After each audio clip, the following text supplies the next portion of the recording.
Hello there, this is Retro Spirits Garden, and this is F-ZERO on the Super Nintendo, the SNES, the SNES, the Super Nintendo Entertainment System. And this is a game which we get straight into the title screen, no faffing, by Nintendo. It's like a launch title for Nintendo. Super Nintendo in 1990. In the UK we didn't get the Super Nintendo for a couple of years after this. Look at that. That's what my save game's got on the cart, I guess. I've transferred this to the Super NT. I'm playing this on the Super NT, and I don't trust the save game. It doesn't matter what you do on the Super NT, the save games in these games tend not to work properly. I'm going to play as Pico here, who's got a green, sort of chubby green machine, which everyone should try out at least once. You can see that this game is an into the screen kind of floaty racing game with space sleds, dynamic space sled action, using Mode 7, the graphical trick that sold 1 million Super Nintendos. What they did here, I guess, was create a launch title which showed off one of the unique abilities of the Super Nintendo, showcasing a lot of colour and some pretty clear audio to give Super Nintendo early adopters something to look at with some sense of awe, because you couldn't get something that would look this anywhere else at this time. Probably could in the arcade, but at home you didn't have this faux 3D scaling bitmap nonsense. In 1990? Are you kidding me, mate? This is like something from the future. A flat, very flat future.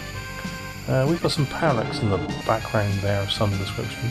F-ZERO is a series of games which started pretty well. This is a good game. It's not the best in the series by a long shot, but it is a good game for a single player. And the only thing it really lacks is volume of cars, but it's still quality. The sequels improved on this immeasurably, like the N64 and the GameCube version. The Game Boy Advance did have more 2D games like this, and they also improved on the Super Nintendo version by introducing parallax into the Mode 7 part of it, so you got multiple Mode 7 layers working. But if I was going to describe the gameplay for this and the controls, it's really simple. You press go, you can use the shoulder triggers, so it's also a bit of a showcase of the shoulder triggers really, because that was a new thing that came out with the Super Nintendo, the shoulder triggers on a joypad. You can use those to kind of slide around corners, which is cool. You've got a brake button, and is it a brake? Yes, I think you've got a brake button, but you can through most of the games without using that at all. You just use the accelerator. You can pump the accelerator to kind of stop your car sliding, which is a useful technique. One for everybody to learn there is pumping the accelerator, or pumping it. You pump the accelerator and it lets you go in corners quicker. And you've got the speed up. So once you complete a lap, you get like a nitrous charge, which you can use whenever you want. You can save it for later laps, so you can use multiple nitrous charges. You get a stock of 3. So if you do 3 laps, you get 3 S's, and you can use the S's in 1 lap, which I don't recommend. Look at the colour here though, it's very vibrant, isn't it? It's beautiful kind of rich reds and purples and blues. This was a revelation when it hit home back in 1990. And indeed still in 1992. So you've got very basic kind of controls. Each of the 4 cars that you can select have different abilities. This one, I think it's quite a tough one. It's like you lose energy very slowly when you do collisions and hit the side of the track, because you can blow up in this game. You can fly off the track into oblivion, and you can be destroyed by having too many collisions. It says power at the top there. Lose that energy, and it's game over, my friend, until you select continue and start again. And this car is pretty strong. The other green car you can pick is pretty weak, but it's got a better kind of acceleration, I think. And then there's Captain Falcon's Blue Falcon, which is like the all-rounder. And then Samurai Goro's Pink Machine of Doom is quite hard to corner, but it's super tough. Super tough. This surface, as you can see as we're going around, there's different surfaces. There's like a bright blue one there. That bright blue one was very slidey. And the ones that look like dirt are very dirty, and they kind of grip hold of your machine and slow you down. But this game is a fun knockabout. Every time I get to that corner there, it looks like my capture device is sort of frame skipping at that exact corner every time. That's really annoying. The other cars in this game are all these brown cars, sort of turdy looking cars, and you get very few of those on the screen at the same time. You sometimes get 2 or 3, and one of them might be flashing. If you hit a flashing car like that one, it explodes and sends you off into the scenery. The computer uses that to basically screw up your laps and cut you into corners which you don't want to be cut into. So it's pretty cynical. It's very the AI is very easy to kind of predict, really. The game doesn't put a lot of car sprites on the screen, I'll level with you, and there are some times where it will slow down if there's, say, more than 3 or 4. I've seen that happen very rarely, because it very rarely gets that many cars on the screen. But it does happen. So, one thing about this version of F-Zero, in comparison to the others, is it's quite a lonely race a lot of the time. You kind of hit the front, and then it's just about driving well enough and avoiding the brown cars that you stay in front. It's got some crazy tunes on this game. I think this is which is like, it's cool because on the second game, the N64 version, they went full kind of death metal, which is or extreme metal, which is based off this first version here, which had an eclectic and weird soundtrack. I love the otherworldly feel of this. It's cool. The Japanese version that I own comes with a instruction manual, which is a comic book. So they've always had a story in these games with Captain Falcon and the guys he races against. So that's quite fun, and comes in a nice sort of silvery box. I imagine it's going to be very difficult to find a minty copy of that these days. Indeed, my copy is not particularly minty, and I bought mine maybe 20 years ago. So I had this on original release, both on PAL. I owned a Super Famicom for a little bit back in 1990, and this would be one of the games I had. I remember playing this pretty early doors.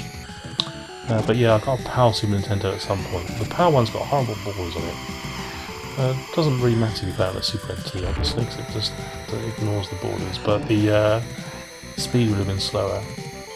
And yeah, I imagine it's not that inexpensive a game at the moment, I would have thought, because it was always quite cheap.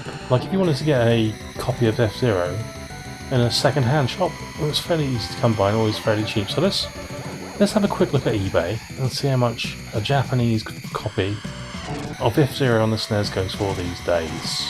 Well, that was illuminating. You can have yourself a hard copy of F-Zero on the Super Nintendo for between 10 and 55 quid, depending on which region you buy it from. The PAL one is actually the cheapest one, with the Japanese one being in the middle somewhere, and then the American one seeming to be the most expensive version for whatever reason. Don't know why, but a sort of a loose PAL copy, you're probably looking at about a tenner. A boxed Super Famicom version, about 35 quid. The boxed NTSC American version, 55 quid. That's just on a cursory glance. So, not the most expensive retro game you're ever going to buy for your Super Nintendo, but a good time. A good time. And the levels do get harder. This is the first selection of tracks on the first difficulty. So, that pink car was desperately trying to ram me there and succeeded. Motherfudger. Yeah, it's a good time. It's worth a tenner. I mean, you must have played F-Zero at the time, huh? You can get this on the SNES Mini as well, and it plays the same. And it probably saves your games properly because the Super NT doesn't do that. And I wish they'd release a patch so I could save games on it properly. But no one seems to care, do they? This track, Death Wind, has like a windy, like an approximation of wind cutting across the track, so you can't drive straight on this track because the wind blows you into the sides of the track. I've got boost pads there as well. I happened to miss the first boost pad, hit the second one. Very dramatic drum beats here. So yeah, this level screws with your controls a little bit, so that's always good fun. With the dirt patches. This is a very simple track. This is just an oval with the brown cars again out to get you. It's almost like they've been paid by your competitors to ram you into the sides of the track, or just cause you concern, which then makes you ram to the side of the track by yourself. Got some, because of the resolution of the game and the pattern it's trying to display at the sides there, being a lovely kind of radio wave effect. What do they call that? Is that a moire pattern? What moire pattern? Moire? I don't know. There's something like that, isn't it? There's some technical term for that, where it's kind of like strobing. It's okay when you get down the straight. It's just when you start turning the corner, the pattern in the background goes all warpy. That's because of the resolution. There we go, look at that. That's just getting like some weird craziness. Moire, like an eel. Moire. I'm going to keep saying it until I say it right. I'm not going to do that because it could be me saying the same word for the next 15 minutes and getting it wrong. And that's not entertaining for everybody here, is it? There's a giant skull in the background, look. It's the skull of a giant, it looks like King Kong's skull. It's better than King Kong's finger, I suppose. We've got some trees there. Trees are being blown by the wind. They're all that Tower of Pisa style angles. Kind of leaning over because of the wind. They are like giant mushroom trees. There's some parallax in the background there. You've got two layers. You've got the skull layer and then there's like a sort of a mountain layer behind it. Very colourful. Lovely. Moire. There we go, I said it again. I think I got it right that time. I don't know why I have to say it in such a weird high-pitched nasal way though. Moire. Like some sort of, I don't know, comedy actor from Only Fools and Horses in the 80s. What's his name? I love you, Marlene. That dude. I don't know. God, I'm old. Right, this track has got bombs in it and ramps. You have to avoid the bombs because the bombs explode and ram you into the side of the track, and the ramp gets you over the dirt patch. You can also see that this track's got 90-degree corners in it, which makes it superficially, well, it looks harder to navigate than it actually is. Like, when you look at it first, you think, how the screwing flip am I going to get around these corners? But actually, it's not that hard. I'm going to go over this ramp whether if it kills me. No, it missed it again. I've got a right angle corner here, a bit of chicane, just drive straight through there. Straight through this bit more or less. Get off my face, you brown car! It's like a beige-mobile, made out of Karamak, which is a chocolate derivative. It's very exciting. Moire! Right, in the background here we've got a purple planet. We must be somewhere in the deepest recesses of space. We're possibly having this race somewhere around Alpha Centauri. It's exciting, isn't it? Yes, this is F-ZERO. It's very exciting. An exciting racing game for one player. If you want an exciting racing game on the SNES for two players, get Mario Kart. But for single players, people with no friends, or just people who don't like to share their gaming time with other humans, you can get this. There's also F-ZERO 99 that hit a ramp but still messed it up. F-ZERO 99 on Nintendo Online, that's quite fun. It's got visuals similar to this, but they don't do the moire pattern that you can see on a lot of these levels on the SNES because the resolution is much higher. And it's got some other weird rules. It's an alright game. Similar presentation to this.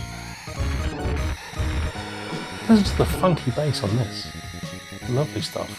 Well, the drums are a bit weak though, aren't they? It's like someone's using a biscuit tin full of